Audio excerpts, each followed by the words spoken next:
Happy Wednesday, everyone. Welcome to today's show. We are delighted that you are joining us today, and you are going to be delighted too. Wait until you see the show we have planned for you.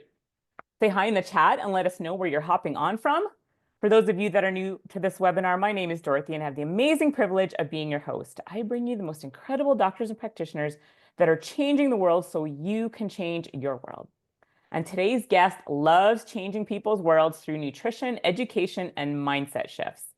Chelsea Blackbird says she never intended on becoming a nutritionist, but after hitting dead ends with conventional medicine to fix her digestive issues, skin conditions that she was told were never going to change, and dealing with infertility, she discovered the healing power of real food.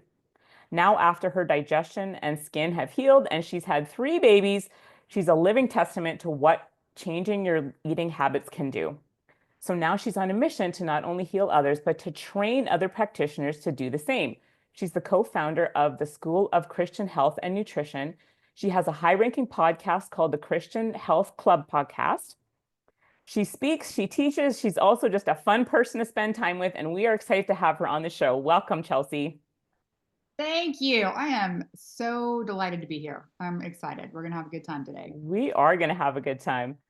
So before we dive in, I want to make sure you guys can all connect with Chelsea later. She has got an incredible list of resources on her website, so make sure you check it out. It's called thechristiannutritionist.com.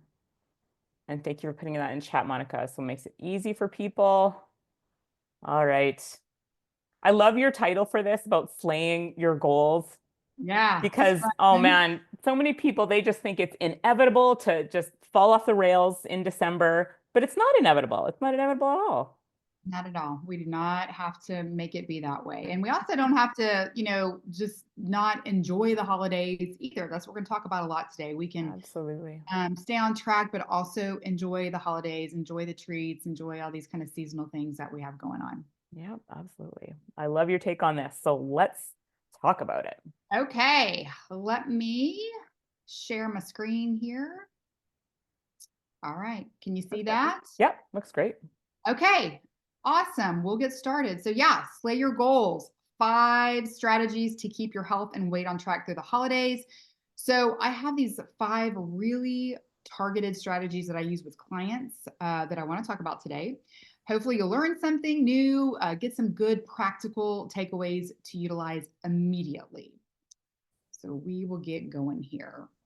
This is important because this is the time of the year that people do go off the rails, right?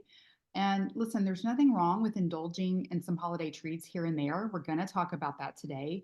But what a lot of people do is splurge, then feel guilty, then throw in the towel and be like, whatever, just going to eat whatever I want. And then I'll start over in the new year. And the problem is that makes us feel awful, both physically and mentally. That just drags down our whole holiday spirit.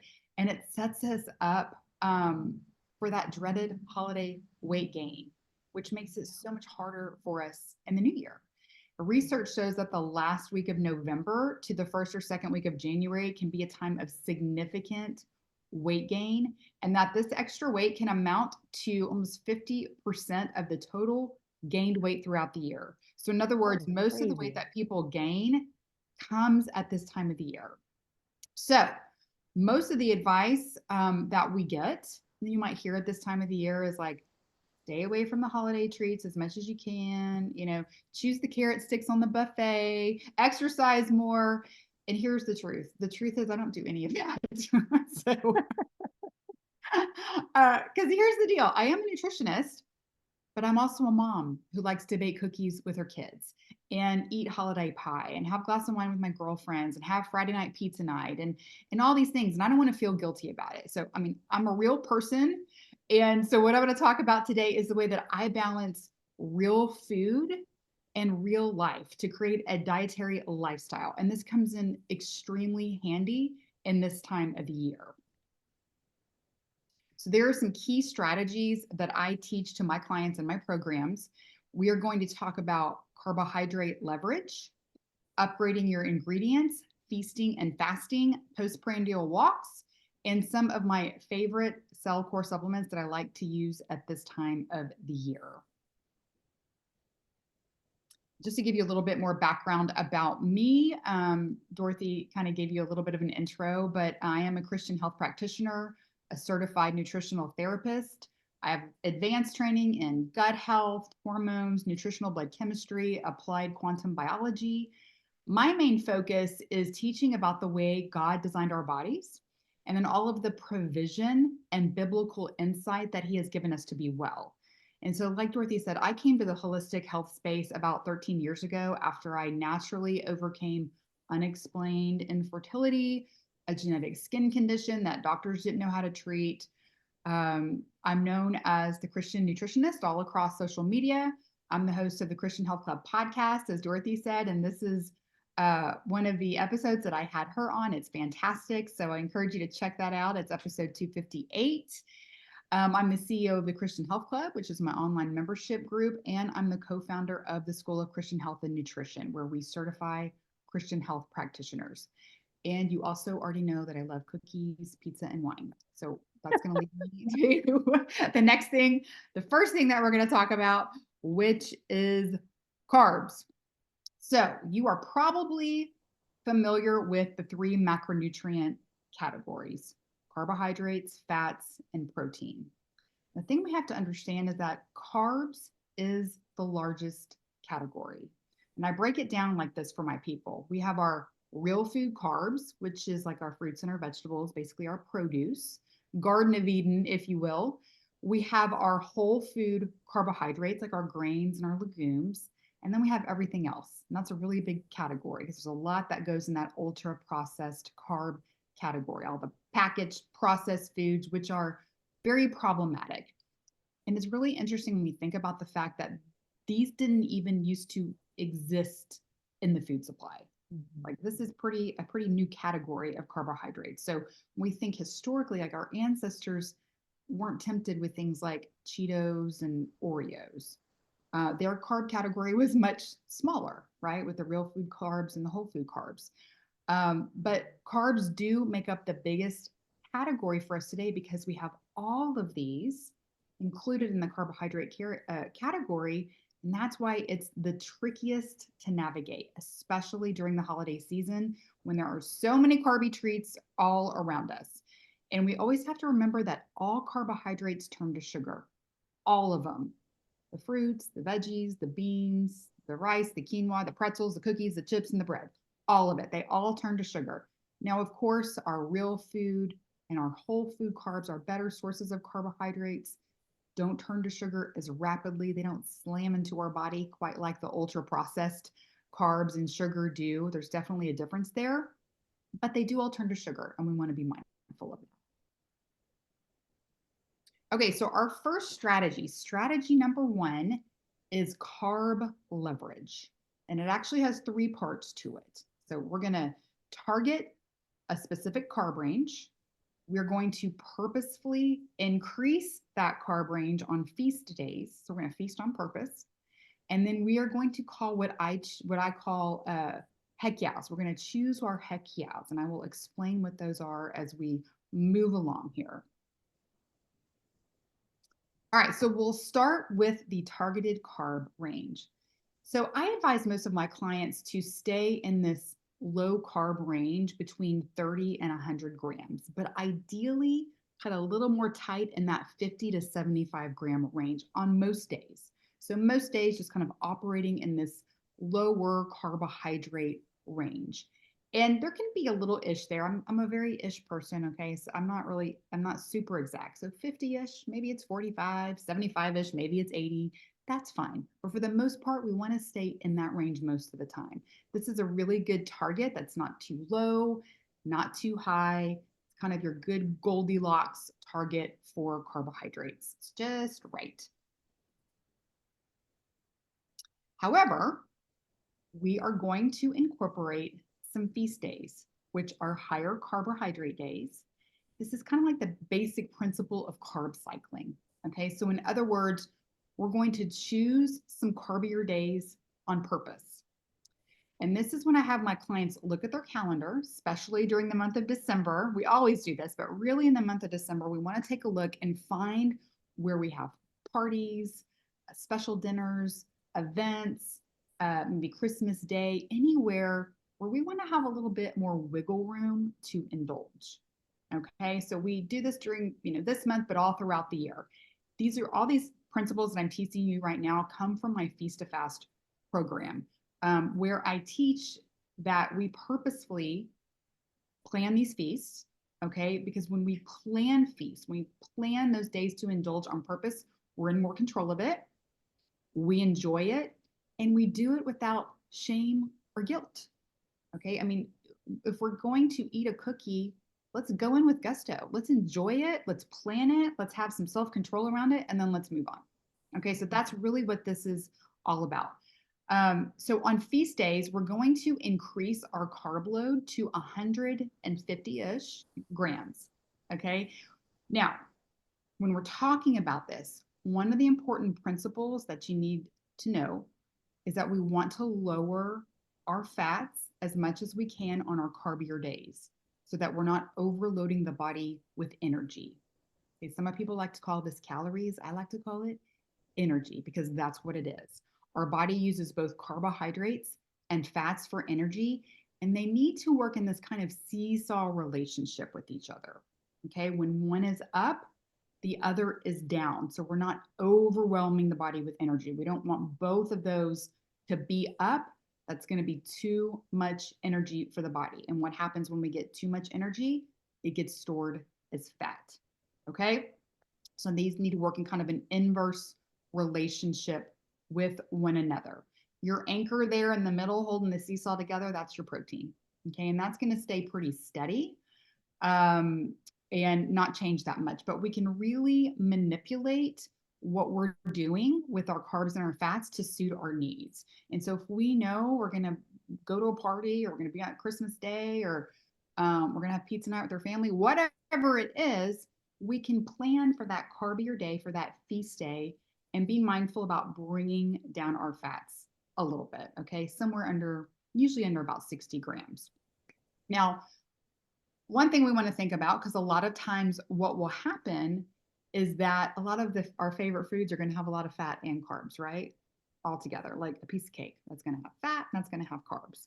And sometimes when we go to have a really, feasty meal, like for me, that might be like a Mexican meal, and I might have chips and guacamole or chips and queso, and then I'm going to maybe have a glass of wine or a margarita, and maybe I'm going to have a dessert. That would be really like I'm blowing it out if I'm doing all these things. But if we know we're going to just have like a blowout big meal, it's going to be carby, it's going to be fatty, it's all going to be there together, then what we want to do is keep the rest of the day pretty tight, right? Keep the rest of the day a little bit more higher protein, a little lower in your carbs and fats, and kind of save that splurge and all that energy that's going to be coming in for that one big meal. Okay. So that's kind of our strategy of how we're going to handle that. So let me know as we're going here if you have any questions, and I'll be happy to answer those as we get to the end. I just want to make sure this all makes sense. Okay, so the last part of our carb leverage strategy, so we're still in strategy 1 here. These are the different parts, right, of our carb leverage strategy. The last part of this strategy is to only choose those carby treats that are really worth it to you. So let me give you an example. I just told you how I love Mexican food, right? Well, a lot of times the meal that I order will come with rice and beans. And back in the day, I used to just wipe out that whole plate. I'd eat the tacos, I'd eat the beans, I'd eat the rice, all of it. Until one day I realized, you know what? I don't really like rice and beans. Why in the world am I eating these? Why? Because they're on my plate, right? Okay. And a lot of us do that. We eat those things. We eat the cookies in the break room. We eat the bun on the hamburger because it comes with it. We eat the handful of candy because it's sitting on somebody's desk. We're not really thinking about it. Are we even thinking about, do you really love those things? Are those things really worth your sugar and your carb load? Because a lot of times they're not. Like, I love a hamburger patty without the bun. I don't need the bun. If you love the bun, that's great. That would be a heck yeah for you. Okay, so we want to find the carbs that are really worth it. If it's not a heck yeah, like heck yeah, I love that, it's a heck no. Leave it off. Leave off the bun, leave off the rice and beans. Don't grab the candy. Save that splurge for what's really, really worth it to you. Okay. It's one of my favorite principles, and that's really helped me streamline choosing what carbs I'm going to eat. It's just very much about being discerning. And that's all about you. What one person's heck yeah is not going to be another person's heck yeah, right? Okay, so this leads us to our next strategy, which is to upgrade. Upgrade your ingredients, upgrade your heck yes. Because mostly what we're dealing with when we're dealing with a lot of these treat foods is the terrible trifecta, which are these poor versions of sugar, fat, and flour. So processed foods, usually use things like high fructose corn syrup and seed oils and unhealthy white flours. So there's a lot of room for improvement here. We can make better versions of our food, and we can buy better versions of our food with upgraded ingredients. So let's talk about how we can do that. Okay, so the first thing we can do is upgrade our sugar. When it comes to sugar, we've got kind of our best to worst, best things would be like honey, dates, molasses, maple syrup, a lot of those things we find very readily and easily in nature. While the worst would be things like corn syrup, high fructose corn syrup, artificial sweeteners like sucralose, aspartame. And so the more you can upgrade your sugars, the better. All right. So staying in that level 1, level 2 as much as you possibly can. We also want to think about upgrading our fats because a lot of the things, so many of these foods are using these cheap, inflammatory, oxidizing fats like vegetable oil and soybean oil. If you look, soybean oil is the predominant Mhm. oil in most of the packaged foods and also in salad dressings. Yeah. That just kills me to see people like pouring inflammatory oil all over their beautiful salads. So please, please don't do that. Well, But and they hide it too because the label will say olive oil. And if yes, you read, you're like, oh, hold on. There's like 6 oils listed, and it's absolutely. And olive oil is just a tiny bit. yeah, they do that with mayonnaise too. And they'll say on the front, I'll be like, made with avocado oil. So you think you're doing a little bit better, and then you flip it over and it's avocado and soybean oil. Yeah. So you have to really look at your ingredients here. But when you really start looking, you're just kind of shocked at how often soybean oils and Mhm. everything, canola, sunflower, all of these. And the problem is that the more polysaturated the fat, the more vulnerable it is to damage. It is more Right. oxidizing to the body. And so that's why we want to stay away from those and also just kind of be aware. You can see this is kind of broken down into what level of heat that these different kind of fats can be exposed to without being damaged. And your saturated fat is your most solid. I mean, in a lot of ways, Mhm. right? It's your solid fat that's going to be the best for your high heat, and you don't want to ever cook with or heat these inflammatory oils. But that's what most things are made with, and so that's what's really alarming is so many of the packaged processed foods, even the things that we make at home, go in your cabinet like in so many pantries people have their vegetable oil, their corn oil.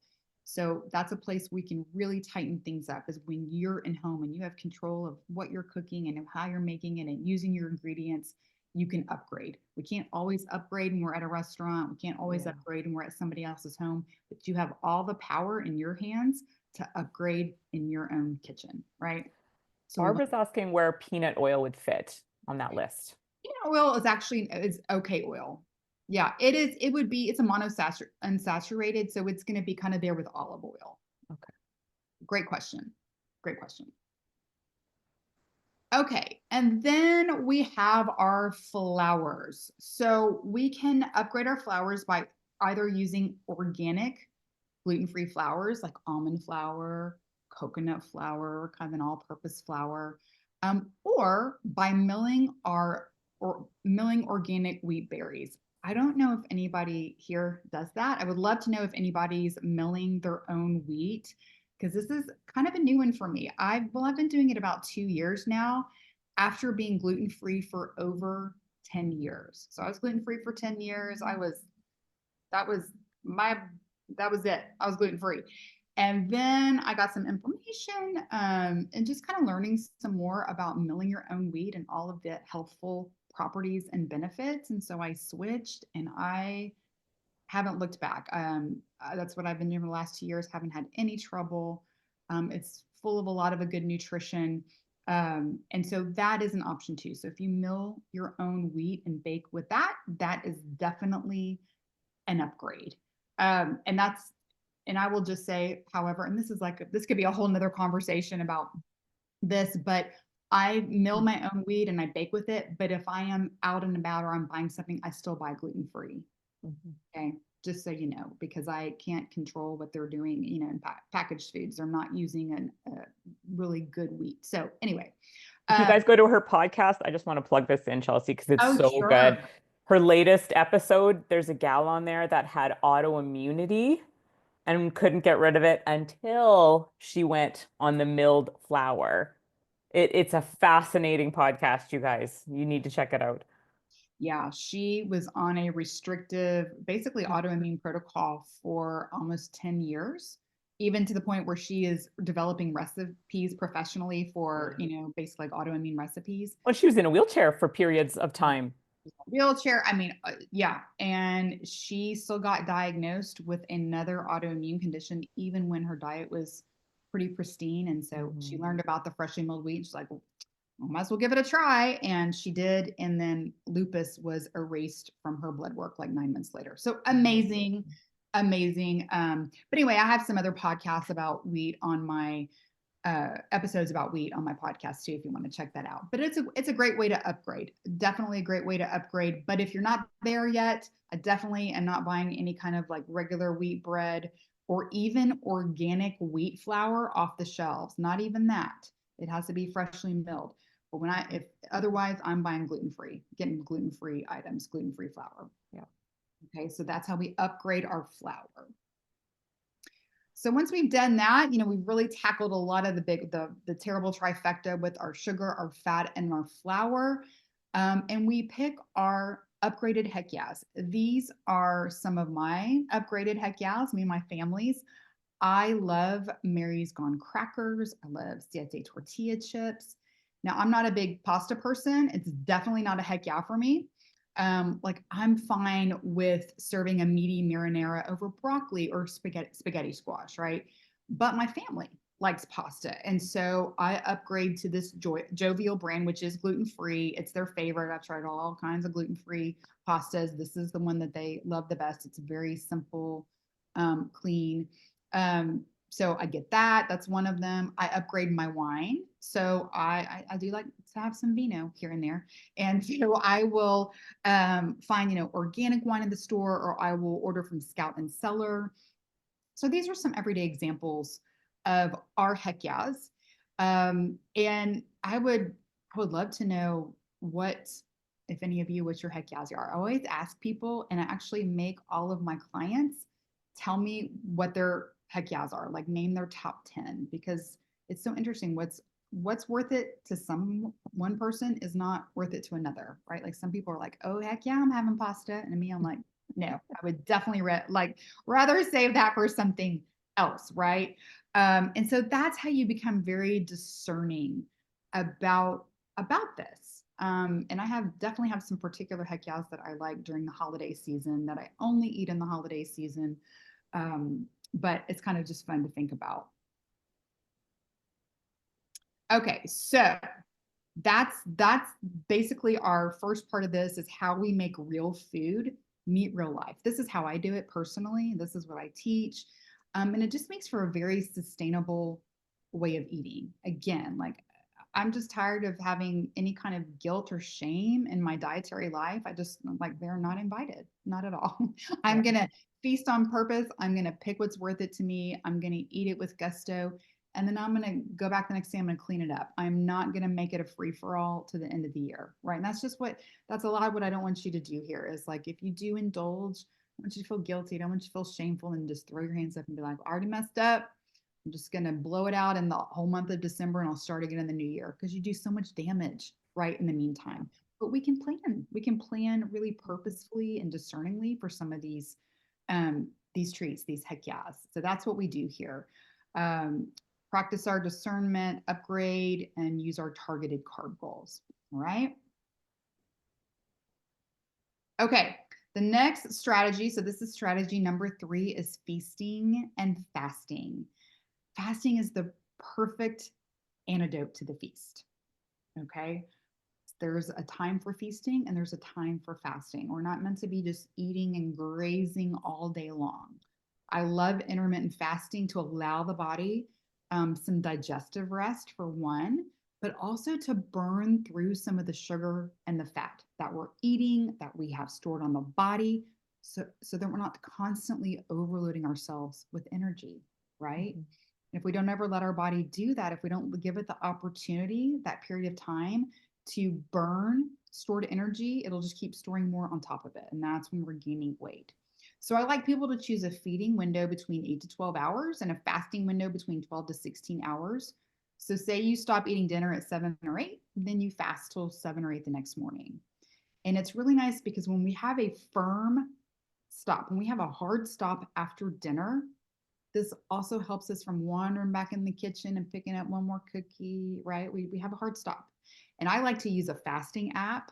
It's called Zero app, and I just use the free version where when you go in and like physically like press a button, like I'm starting my fast, I'm stopping eating, I'm starting my fast. It's like very official to your I brain. like that idea. I Yeah. like that. It's kind of cements it more into your brain, and you don't like it'll stop you from wandering back in the kitchen because you don't want to have to go back to your phone and stop it, right? Mm. It's a little level of accountability there. So I find that very useful.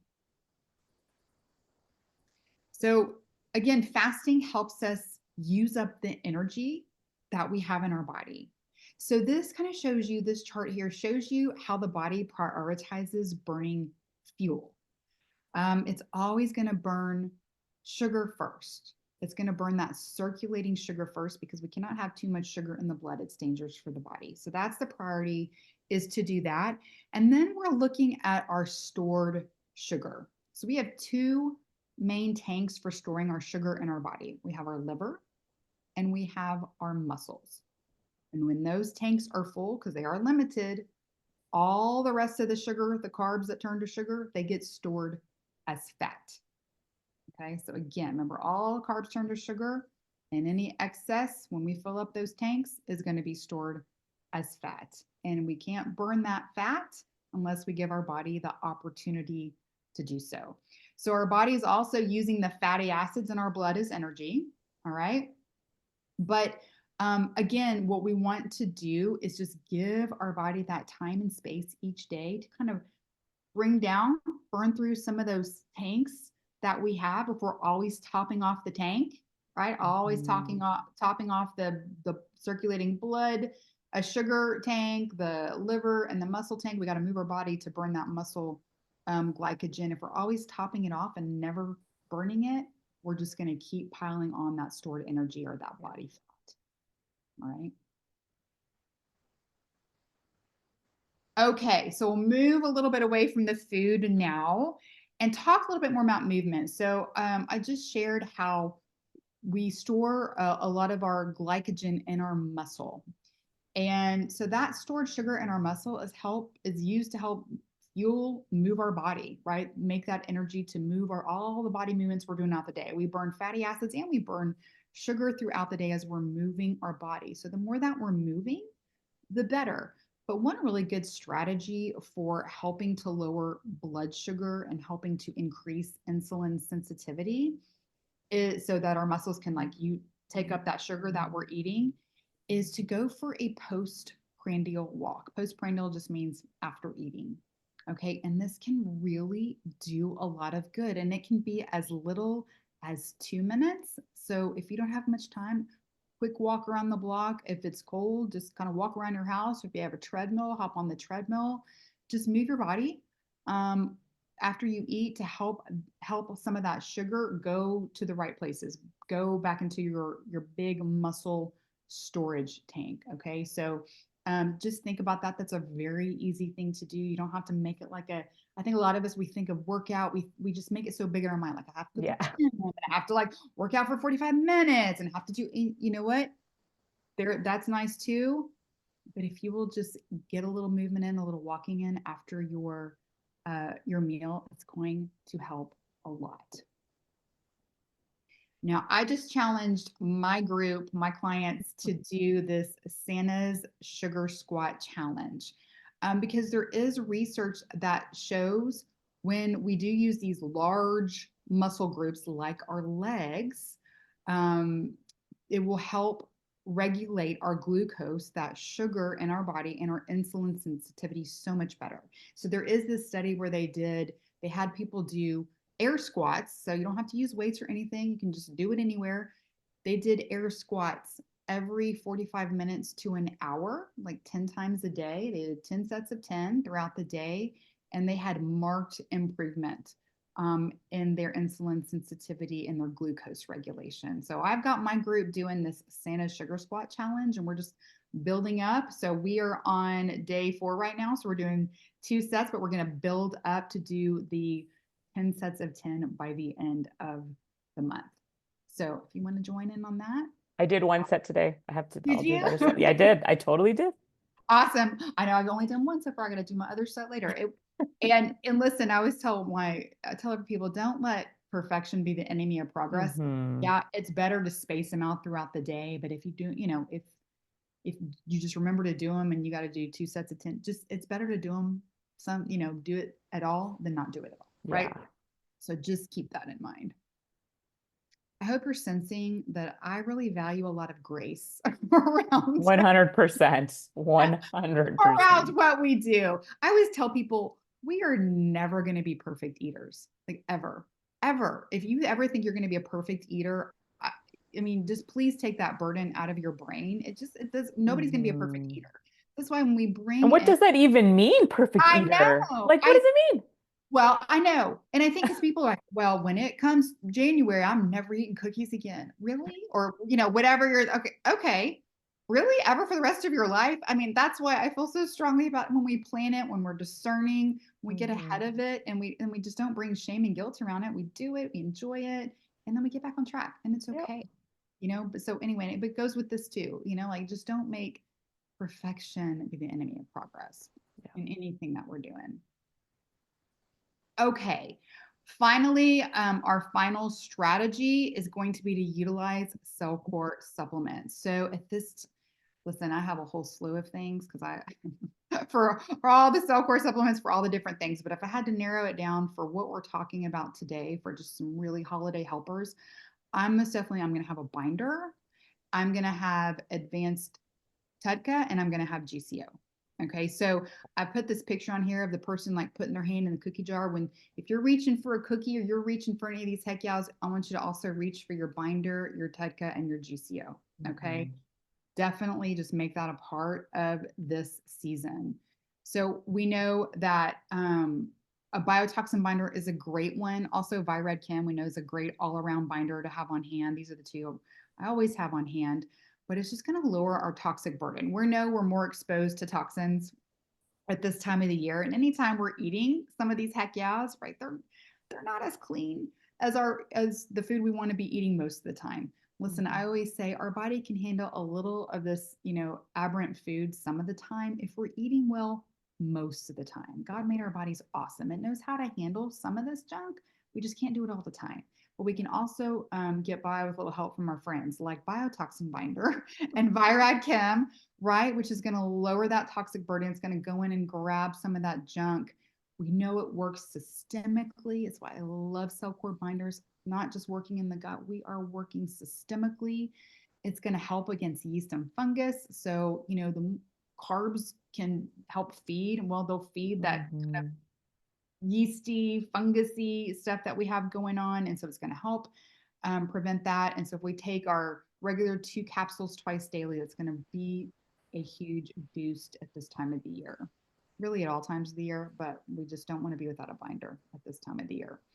Also love the TUDCA because it's supporting our liver health and our detox. Again, this month we're just exposed to more toxins in our food mostly. We're getting a little bit more toxic food. It's going to help our fatty acid breakdown. It's going to support glucose homeostasis. So that's what we are talking about earlier, right? When we're talking about that postprandial walk, when we're talking about our Santa sugar squats, we're trying to regulate blood sugar as best we can. And so we're doing it from all these different angles, right?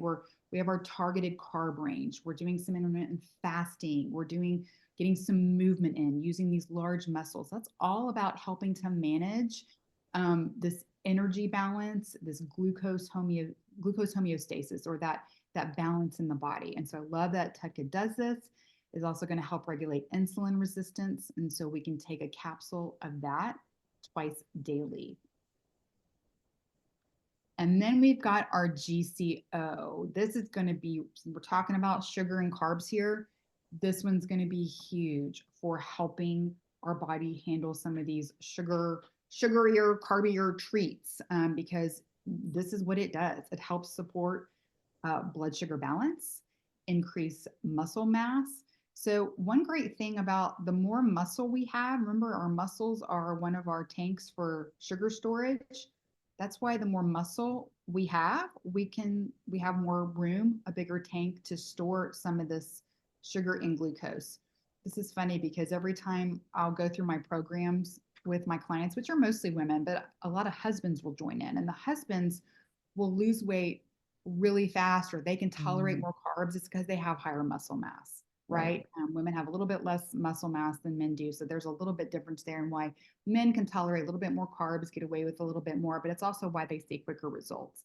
But just, having more muscle mass is really important just for helping us with our glucose regulation. GCO is also going to help support digestion. And if we take a capsule 15 to 30 minutes before a meal, that's really going to help, especially if it's a carbier, sugarier meal. Make sure you have this on hand. Put this in your purse, have it with you, wherever you're going to be. Pop it in before you go to the party, whatever's happening, right? Yeah. Make sure. Okay, and that is the end. That's all the strategies, but I did want to leave you with this verse, because truly my hope is that everything will go well with you. I love this verse. May all go well with you, that you may be good health, just as well with your soul. And again, just remembering that we want to have some grace for ourselves this holiday season. We want to enjoy it. We don't want to be spending it in shame or guilt. We also don't want to be spending it feeling icky in our body, about our body. And so I hope that some of these strategies today will help you mitigate that. That was awesome. That was so good. Okay, good. I'm so glad. A couple of things that came to me while you were talking. I just wanted to add, like, we've gotten away from what we know historically to be true. If we think about past civilizations, feasting and fasting were part of every single tradition. It doesn't matter what civilization we talk about, feasting and fasting were part of it. And I think just especially in North America, like, what do you think, Chelsea? Like, I think it's mostly in North America we've gotten away from this. I think in other places of the Yes. world, they still do it. Yes, it's a normal part of life. It is, yeah. Even like if you say like back in the 1950s, or really before we had this onset of all of this processed food where you could go in the kitchen and like make popcorn or get some ice cream. I mean, we didn't used to have that. It was like you ate dinner and the kitchen's closed. That's it. Nobody's going back in the kitchen for, to open up the thing of Oreos, and they didn't even have that. Yeah. It's just kind of a given. You had that digestive rest. You had that period where you let your body burn through some of the energy that you put in during the day. Yeah. And also, I think just our level of, if I want to use the word abundance, it's a little bit ridiculous. I'm kind of dating myself here a little bit, but when I was a kid, there were certain chocolates and candies that you could only buy at Christmas time. Yeah. Like I think about like after eights and turtles and things like that. I'm not saying eat these things. I'm just saying you could only get them at Christmas time. And now you can get them any time of year. So like there was sort of restriction already built in, right? And now there's just no restrictions because everything is available at all times. So then we have to create the restriction. Right. Yeah, that's why it's so tricky. That's what I'm saying. It is tricky. It is Yeah. so much trickier for us now, and I call it a blur. So blessing and a curse. Yes, I love that word. We have all of this, abundance of food, and aren't we blessed that we're not going hungry here? We have all this food, but Yeah. also the curse of that is we have all this food all the time, Yeah. 24/7, anything we want all year round, and it's challenging. So this is where we can, gain a little bit of self-control around it. Yeah. And then we're also not moving as much as we used to either, right? Like just with the way our lifestyles are in front of Exactly. computers all day and stuff like that. I mean, it just never used to be like that. Right. So Right. I love your Santa squat challenge. That's going to be super fun this month. Yeah. Last month I did a plank challenge. Listen, I love squats. Weight planks are just so hard for me. I did a Thanksgiving I challenge. didn't join in on that one. I was just like, I'll just let Chelsea do that Oh, I one. was like, I'll join oh, in on the oh squat. God, November's over, and now we're doing the Santa squats. This is so much better. Oh my gosh. The, Um, the other thing I like that you recommended biotoxin binder is like we might be going to other people's houses and their houses are moldy, you guys. oh, good point. So, like keep your biotoxin binder and carboxy on hand just in case you get there and you're like, oh my goodness, this place smells awfully musty. Like just make sure you've got that on hand. That is for sure. All Right. right. Or maybe have their Glade plug-in. Oh, right. Oh, I hate those things. Oh, those are so or bad. or maybe they're burning their Yankee Candle. I'm not trying to Mm. throw shade on anybody, but we know like these are some toxic elements that They we are. have, and some of us might be aware, some of us may not. That's why we're all here. We're learning about this stuff, Hmm. right? That's what we do Hmm. here. But yeah, we have to protect ourselves because I We don't know do. about you, but once you take a lot of those artificial fragrances out, you become so keen and like Yes. sensitive to them, like laundry detergents and candles and things like that. I'm like, it's overwhelming. You've taken them out of your life. Absolutely. All right, you guys keep putting your questions in the Q&A. We'll start answering them now. Okay, I heard white rice is healthier than brown rice or wild rice because the arsenic levels are lower in white rice. Thoughts? Yeah, well, that is true. The arsenic levels are lower, and it's more digestible. And so a lot of people, we move towards white rice just because it's a lot more digestible for people. And when we think of the Asian cultures, what are they eating? White rice. Yeah. Right? They're not eating brown rice. And so it kind of goes back to that, a lot of that ancient wisdom, that our ancestors knew to ferment things, soak things, sprout Mhm. things, and so I do generally tend toward white rice. Yeah. Okay. Yeah. What was the fasting app name again? Thank you. Yes, it's called Zero, which is Zero. Okay. Oh, this is good. How do you nicely say no to the neighbor who always makes sugary chocolates and cookies for neighborhood gifts? I'm ready to re-gift it to my favorite doctor's office or library. I think you answered your own question. Yeah. Thank you. I think you give it to somebody else. Yeah. Yeah. Yeah, that's a tough one, especially if it's not one of your heck yeahs and if you don't want it. But yeah, I think passing it on to somebody else is, a lot of people for baking is their love language, and that's how they like. Yeah. So you just be gracious and accept it, and then you don't have to eat it. Yeah. And if you're a person that can have that in front of you and not, and you have that discernment and you have your heck, like that's a heck no, that's awesome. Yeah. I know there was a neighbor that gave us a whole plate the one Christmas. It was quite a few Christmases ago, and my husband's really allergic to chocolate, and my other son needs to be gluten-free because he's celiac. And so you have this plate, and it's just chocolate and wheat, and I'm like, thank you. And Yikes. that was it. And then we threw it away because we didn't know what else to do with it. I felt so bad, but I mean, it was pure poison to my family. So what was I gonna do?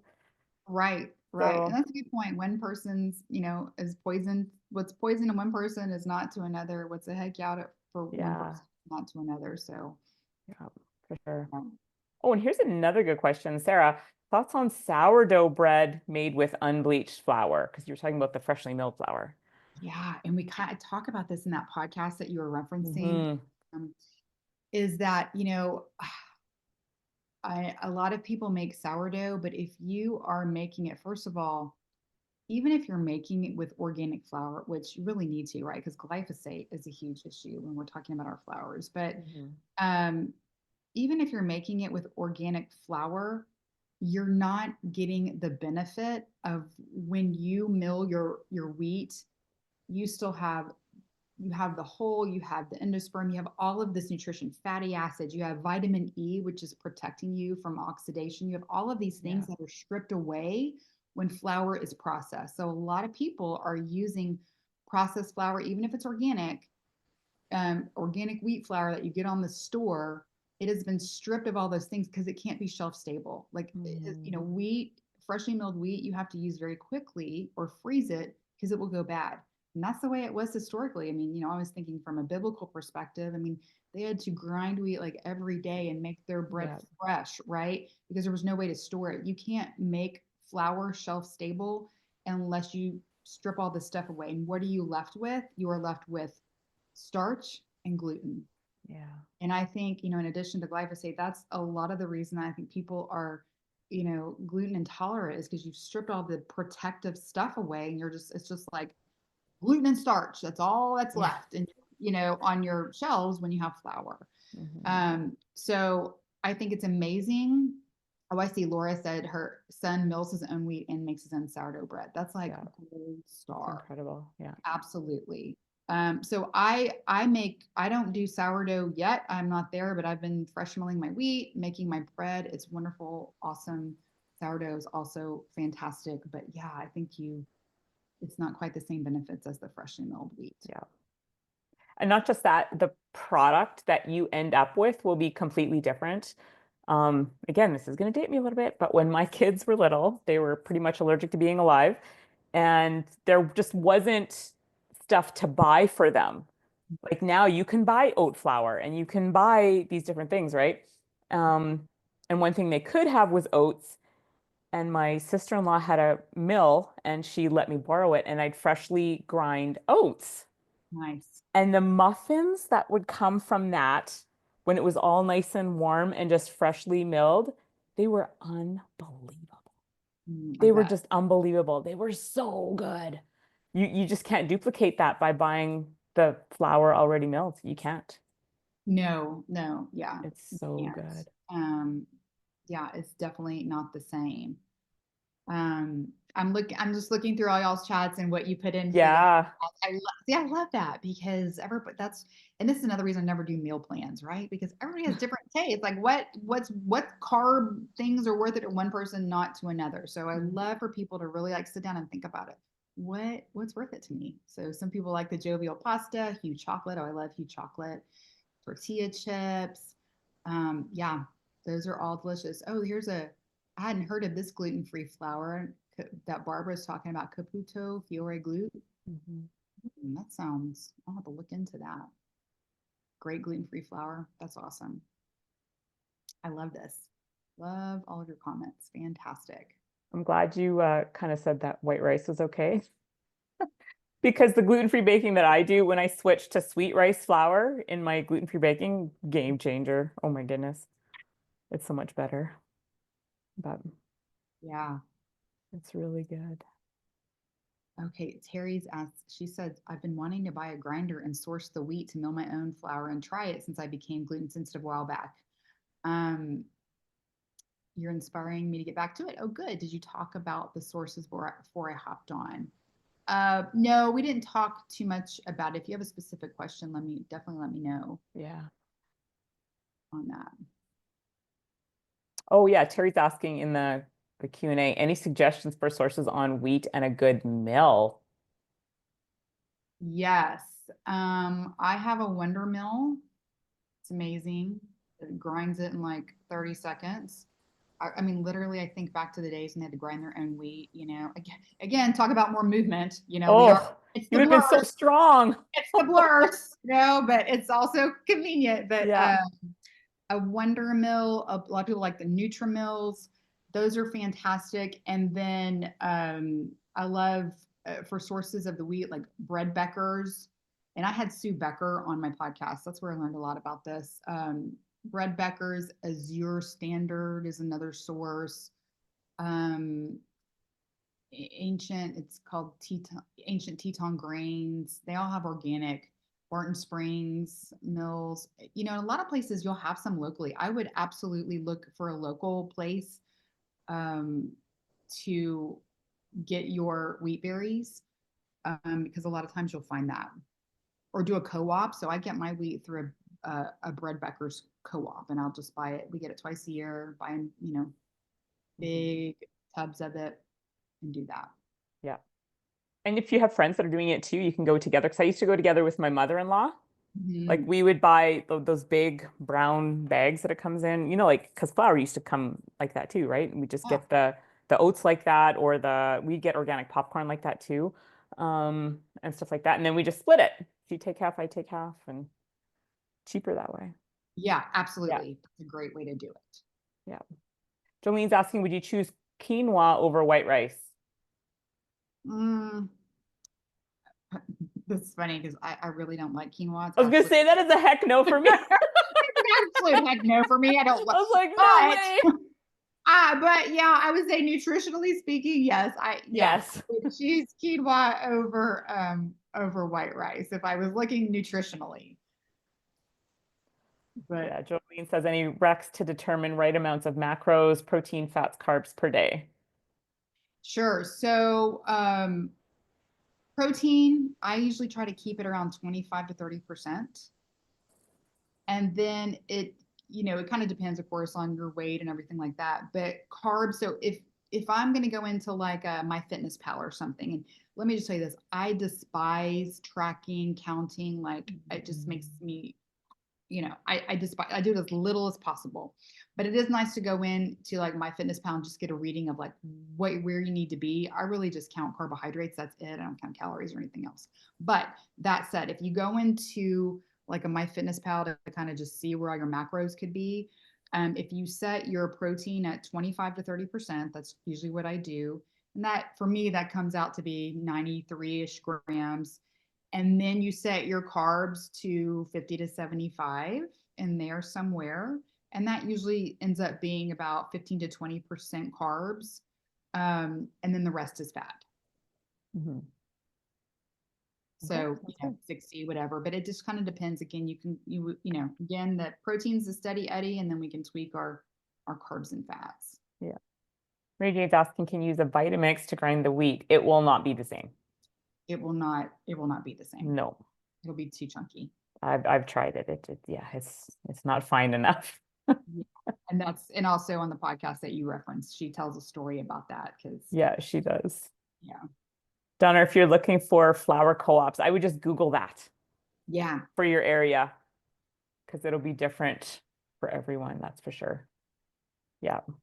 Yeah, Mary Jane, just save yourself the trouble. Don't put it in your Vitamix because I've tried. Yeah, it won't be the same. You'll do it, you'll be like, this is terrible. Yeah. It's just not a fair shot for the fresh. No, it's not. And then the people, if you make some stuff, they won't want to eat it and it'll be a waste of time. That's for sure. Right. Right. Yeah. So Yeah. what are your other heck yeahs, people? You know what mine is? There's an ice cream company here in Alberta where I live, and their stuff isn't organic, but the ingredients are still super clean. It's just cream, eggs, and then, whatever else is in there for their ice cream. And pistachio ice cream, man, that is a heck yeah for me. Yeah. That sounds delicious. It is so good because it's so pure. It's just cream, egg yolks. Yeah, it's really good. That is about as upgraded as you can get right there. It really is. Yeah.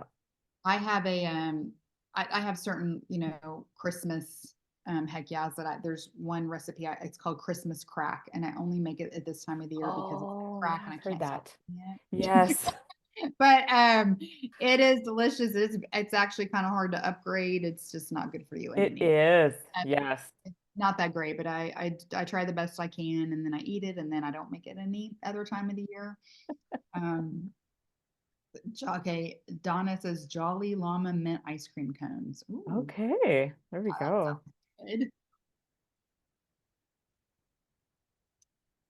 Your sauce for Brussels sprouts, cashew or almond butter. Oh, interesting. That sounds good. Goodness, that makes my mouth water. Yeah, I would love to have that recipe. That sounds delicious. it really does. Yum. What is the Christmas crack? It is, you're gonna have to help me here. It's saltine crackers. Mhm. And then is it toffee chips or is it chocolate chip? You melt butter and brown sugar. Oh, right, that's first. Right. You lay all your saltines out. So I usually get gluten-free saltines. You melt butter and sugar. I'm going to post it soon in Instagram and Facebook. And you melt your brown sugar and your butter. You pour that over your saltines. You bake it for like 7 minutes. And then while it's still hot, you spread chocolate all over it. And then you put it in your freezer and you let it freeze. And then you break it up. And it's kind of like that toffee-ish, but it's sweet and Yeah. salty. It's addictive and delicious. Yeah. Yeah, I think it just must be my friend then. She puts the chocolate and then there's also a layer of the butterscotch chips, I think, or Oh, yeah. Yeah, you coffee could chips or change it up. something. Yeah. Yeah, Yeah. you could definitely change it up. So what's a clean option for rice cakes? Or no, oh, For you mean to put rice cakes instead of the, oh, is that what oh, you mean? instead of the saltine? Okay. Oh, that's interesting. See? Oh, I might have to try that. Yeah. Good idea, Jolene. Because it would still be crunchy. It would still be crunchy. It'd be That's thick. what you're looking for. I Yeah, it'd be mean, thicker. you might you can maybe like crumble it up a little bit because it'll freeze together and hold together. Yeah, yeah, for sure. That sounds yum. See, this is fun. This is why I like to do this because everybody has good ideas. They do have great ideas, absolutely.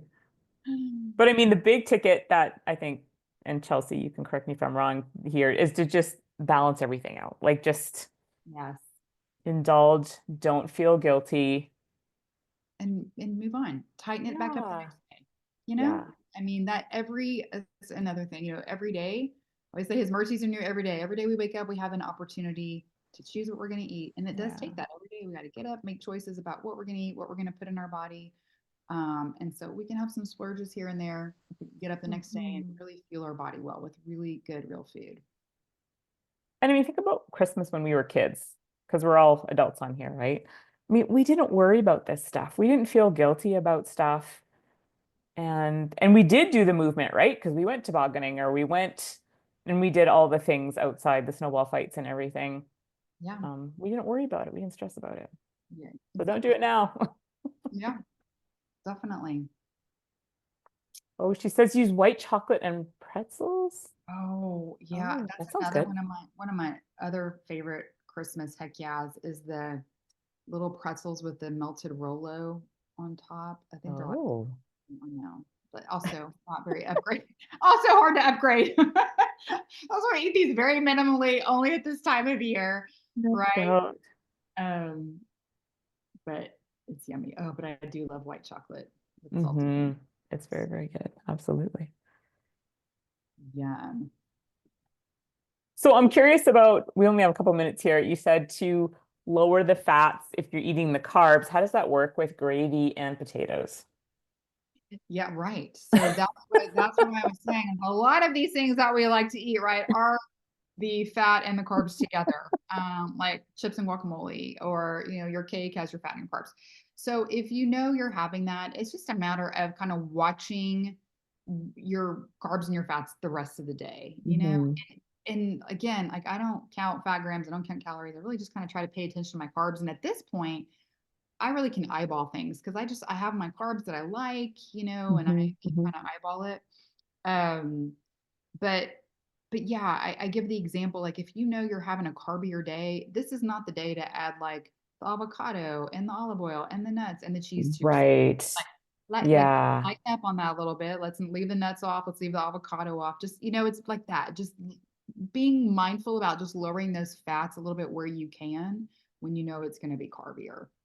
You want gravy, people. You want gravy. Yes, you do. All right, let's go to the giveaway quick. Okay, our three winners are Lisa, Shamila, and Sarah. Congratulations to you three. Make sure you put serviceteam@cellcore.com into your address book because that email tends to go to spam. So please look there when you get it. Just a friendly reminder, you've got 30 days to use that coupon code. And if you haven't already done so, make sure you join our group on Facebook, the Detox Heroes. The recording of this will be in the guide section once I'm able to post it. Chelsea, thank you so much for coming on and giving us all those practical takeaways. You guys, we got this, right? We can do Thank you. this. It was so fun. What a great group. I just love getting to chat with everybody also. Thanks for having me. It was so much fun. All right. We will see you guys all in 2 weeks with Jimmy Scaringi. Talk to you later. Bye, Bye. everyone.